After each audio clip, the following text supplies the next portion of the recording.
15ই August জাতির পিতাকে হত্যার পর আমরা দেশে কী চেহারা দেখেছি। 71 সালে সেই হানাদার পাকিস্তানি বাহিনীর দোসর যারা পাকিস্তানি সেনাবাহিনীকে গ্রামের পর গ্রাম পথ চিনে নিয়ে গিয়েছে, গ্রামের পর গ্রাম জ্বালিয়ে দিয়েছে,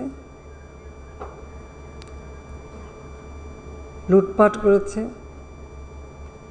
গণহত্যা চালিয়েছে। সবথেকে জঘন্য হলো আমাদের মেয়েদেরকে ধরে নিয়ে পাকিস্তানি ক্যাম্পে দিয়ে তাদের উপর পাশবিক অত্যাচার করেছে। সেই যুদ্ধ অপরাধী যাদের বিচার জাতিপিতা শুরু করেছিলেন অনেকে সাজাপ্রাপ্ত ছিল, আবার অনেকে পাকিস্তানি পাসপোর্ট নিয়ে পাকিস্তানেও চলে গিয়েছিল, অনেকে বিদেশেও চলে গিয়েছিল। খামেরা তো দাগ হয় কিভাবে? এই যে ভাবি, দাগও যাবে রাগও যাবে, নিন চাকা সুপার হোয়াইট। তারা বাংলাদেশের অস্তিত্বে বিশ্বাস করে না, সেই কারণেই। কিন্তু 15 আগস্টে জাতিপিতাকে হত্যা পর আমরা কি দেখলাম? সেই বাংলাদেশে সেই ঘাতকের দল যারা কারাবন্দী ছিল তাদেরকে মুক্তি দিয়ে মন্ত্রী উপদেষ্টা করা হয়েছে। স্বাধীনতার বিরোধী যারা তারাই ক্ষমতায়। জাতির পিতার হত্যাকারী তাদের বিচার হবে না, ইনডেমনিটি অর্ডিন্যান্স জারি করে বিচারের হাত থেকে তাদেরকে মুক্তি দেওয়া হয়েছিল। আমাদের সংবিধান বা আন্তর্জাতিক আইনেও আছে যে হত্যাকারী বিচার হবে। আর আমরা যারা 15ই আগস্ট বাবা মা ভাই বোন যা হারিয়েছি, আমাদের বিচার চাওয়ার কোনো অধিকার ছিল না। আমার ছোট বোন রেহানা বিদেশে ছিলাম, 6 বছর আসতে পারিনি, রেহানার পাসপোর্টটাও রিনিউ করে দেয়নি। 81 সালে আওয়ামী লীগ আমাকে যখন সভাপতি নির্বাচিত করে, আমি সিদ্ধান্ত নিই দেশে ফিরে আসবো। আমি ফিরে আসি অনেক রকম জোর করেই। এবং কেমন অবস্থা এসেছে একটা চিন্তা করে দেখেন, যেখানে আমার বাবা মা ভাইয়ের হত্যাকারীরা ক্ষমতায়, যেখানে এদেশের যুদ্ধ অপরাধী যারা হত্যা, খুন, লুটপাট, নারী ধর্ষণ, নির্যাতনের সঙ্গে জড়িত, যারা আগুন দিয়ে গ্রামের পর গ্রাম জ্বালিয়ে এ দেশটাকে ধ্বংসের পথে নিয়ে গিয়েছিল, তারাই ক্ষমতায়। ওই অবস্থায় দেশে ফিরে এসে সংগঠন করে আন্দোলন সংগ্রামের মধ্য দিয়ে আমরা সরকার গঠন করি। আমাদের চলার পথ তো এত সহজ ছিল না। সেই ঘাতকদের মধ্যে এসে বারবার মৃত্যুকে মুখোমুখি দেখেছি। বাংলাদেশের যেখানেই গিয়েছি সেখানেই বাধা পেয়েছি। কখনো বোমা হামলা, সরাসরি গুলি,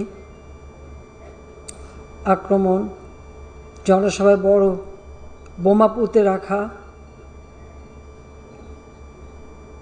প্রতিনিয়ত এই ধরনের অবস্থা মোকাবেলা করেই আমাদের চলতে হয়েছে এবং আওয়ামী লীগের অগণিত নেতাকর্মী জীবন দিয়েছে।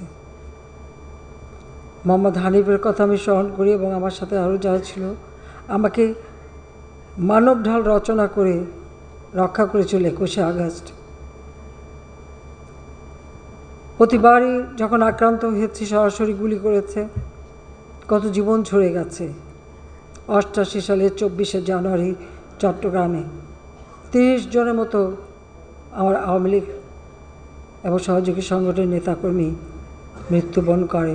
আমি ট্রাক রূপে ছিলাম, সরাসরি আমাকে গুলি করা হয়েছিল। ঠিক এইভাবে সারা বাংলাদেশেই প্রতিনিয়ত এই অবস্থা মোকাবেলা করেই দীর্ঘ 21 বছর পর আমরা সরকার গঠন করি। সরকার গঠন করার একটাই লক্ষ্য ছিল বাংলাদেশের মানুষের ভাগ্য পরিবর্তন করা এবং সেই সাথে জাতির পিতার হত্যার বিচার করে সেই বিচারহীনতার যে একটা পরিবেশ সৃষ্টি করা হয়েছিল, অন্যায়কে প্রশ্রয় দেওয়া হয়েছিল, সংবিধান লঙ্ঘন করা হয়েছিল, আবার সেই আইনের শাসন ফিরিয়ে আনা। আমরা জাতির পিতার হত্যাকারী যারা তাদের বিচার করেছি, যুদ্ধ অপরাধীদেরও বিচার করেছি। এটা করতে যে সেখানে অনেক হুমকি ধামকি অনেক কিছুই সহ্য করতে হয়েছে, কিন্তু আমরা করতে পেরেছি। এটাই হচ্ছে সবথেকে বড় কথা। কারণ লাখো শহীদের রক্তের বিনিময়ে আমরা স্বাধীনতা পেয়েছি। এই শহীদের রক্তের মূল্য আমাদের দিতে হয়েছে, তাই আমরা সেই খুনিদের বিচার করেছি। জাতির পিতার হত্যা আমরা বিচার করতে পেরেছি। আমার মনে হয় এর থেকে বড় পাওয়া বাঙালির জন্য আর কিছু না, যে একটা অন্যায়কে যে প্রশ্রয় দেওয়া হয়েছিল, আমরা সেই মানুষ যাতে ন্যায় পায় সেই ন্যায় বিচারের পথটা আমরা সহজ করে দিয়েছিলাম। বাংলাদেশ মুক্তিযুদ্ধ চলাকালীন সময় অনেক বড় বড় দেশ যারা আমাদের মুক্তিযুদ্ধ সমর্থন করেনি, বরং তারা অস্ত্র শস্ত্র অর্থ দিয়ে এই পাকিস্তানি হানাদার বাহিনীকে মদত দিয়েছিল। এমনকি সেই যুদ্ধ জাহাজ 7 ফ্লিট পাঠিয়েও আমাদের মুক্তিযুদ্ধকে যারা বাধা দিতে চেষ্টা করেছিল।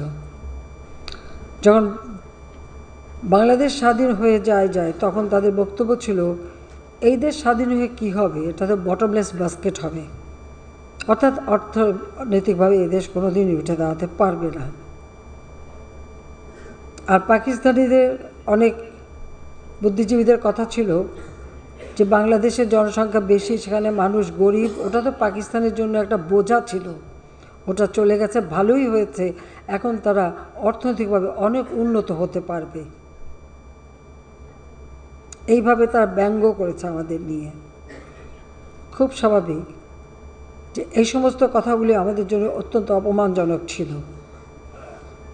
আমার একটাই প্রত্যয় ছিল যে এই স্বাধীনতার সুফল বাংলার মানুষের ঘরে পৌঁছে দেওয়া এবং স্বাধীনতার চেতনায় বাংলাদেশকে গড়ে তোলা, এবং এই বাংলাদেশ আর্থসামাজিকভাবে যারা আমাদের সাথে ব্যঙ্গ করেছে, যারা আমাদের দেশে গণহত্যা চালিয়েছে, তাদের থেকেও আরও উন্নত বাংলাদেশ গড়ে তোলা, এটাই ছিল লক্ষ্য। আর সেই লক্ষ্যটা কিন্তু আমরা অর্জন করেছি।